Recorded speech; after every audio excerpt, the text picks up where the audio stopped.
கர்த்தருடைய பரிசு நாமத்திற்கு ஸ்தோத்திரம் உண்டாவதாக. இன்றைய ஜீவ வார்த்தை நிகழ்ச்சியை கேட்டுக்கொண்டிருக்கும் அனைவரையும் கர்த்தருடைய பரிசு நாமத்தினால் வாழ்த்துகிறேன், ஆசீர்வதிக்கிறேன். இன்றைய தின தியானத்திற்கு தேவன் கொடுத்த வேத பகுதி அது ரோமருக்கு எழுதின நிருபம், அதில் 8ஆம் அதிகாரம், அதில் 28ஆம் வசனம். ரோமர் 8:28. அன்றியும் அவருடைய தீர்மானத்தின்படி அழைக்கப்பட்டவர்களாய் தேவனிடத்தில் அன்பு கூறுகிறவர்களுக்கு சகலமும் நன்மைக்கு ஏதுவாக நடக்கிறது என்று அறிந்திருக்கிறோம். இன்றைய தினம் இதை கேட்டுக்கொண்டிருக்கும் தேவ ஜனமே, தேவனிடத்தில் அன்பு கூறுவதற்காக தேவன் உங்களை அழைக்கிறார். தேவனிடத்தில் அன்பு கூறுவதுன்னா என்ன? தேவன் நமக்கு வைத்திருக்கிற கற்பனைகளை, கட்டளைகளை, தேவன் நமக்கு சொல்லிக் கொடுத்த காரியங்களை, தேவன் நமக்காக வைத்திருக்கும் காரியங்களை புரிந்து கொண்டு, அழைப்பின் நோக்கத்தை புரிந்து கொண்டு அதிலே நடப்பது தான் தேவனிடத்தில் அன்பு கூறுவது. சாதாரணமாக உலக ரீதியாகவே அப்பா அம்மாவோட பேச்சை கேட்டு அப்பா அம்மாவோட அவங்களோட எண்ணத்தின் நோக்கத்தை புரிந்து கொண்டு நடக்கிற பிள்ளை மேலே அப்பா அம்மா அதை சந்தோஷப்படுவாங்க. அதை நான் அதுபடி இஷ்டப்படி நான் இப்படி தான் இருப்பேன் அப்படின்ற பிள்ளைகள் அதுக்காக வீட்டை விட்டு விரட்டிட மாட்டாங்க. அதுவும் வீட்டுக்குள்ளே தான் இருக்கும். அதுக்கும் அந்த தேவையான எல்லாம் கிடைச்சிக்கிட்டு தான் இருக்கும். ஆனால் அந்த முழு சந்தோஷம் இருக்குமா, முழு அன்பு இருக்குமான்றது கொஞ்சம் கம்மியாக இருக்கும்.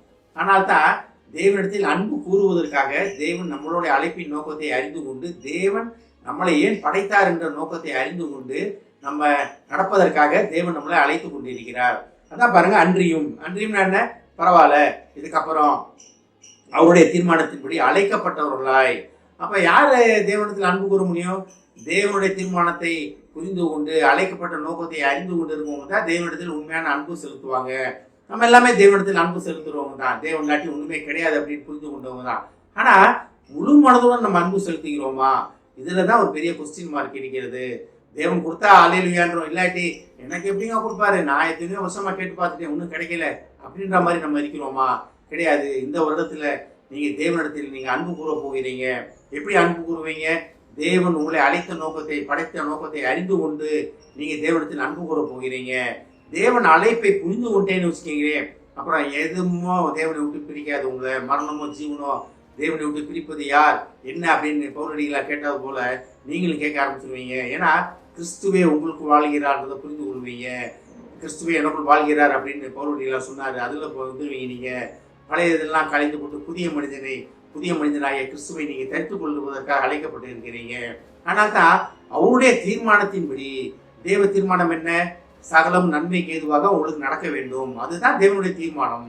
தேவன் உங்களை குறித்து வைத்திருக்கிற தீர்மானம் என்ன?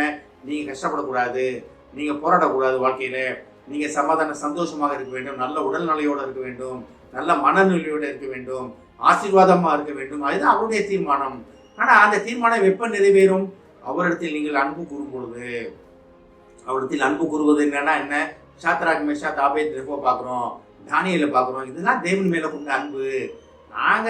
நான் இன்னைக்கு அக்னி சூளையில போட்டாலும் பரவாயில்ல, நான் உன்னை வணங்க மாட்டேன்னு சொன்னாங்க. ஆனா அக்னி சூளையில போட்ட உடனே என்னாச்சு? 4வது மனிதனாக கர்த்தரே அவங்களோட இயேசுவை உலாவினார். தாவீது ராஜாவை சிங்கக்கேபியில போட்டாச்சு. போட்டோடனே அந்த போடுவதற்கு ஆணை போட்ட ராஜா ராத்திரி முழுக்க தூக்கம் வரல அவருக்கு. காலையில் எந்திரிச்ச உடனே நேரா சிங்கக்கேபி கூடியாது, தானேலே நீ இடைவிடாமல் ஆராதிக்கிற உன் தேவன் உன்னை தப்பிப்பிக்க வல்லவராக இருந்தாரான்னு கேட்கிறாரு. ஒரு கொஸ்டின் மார்க் அங்க.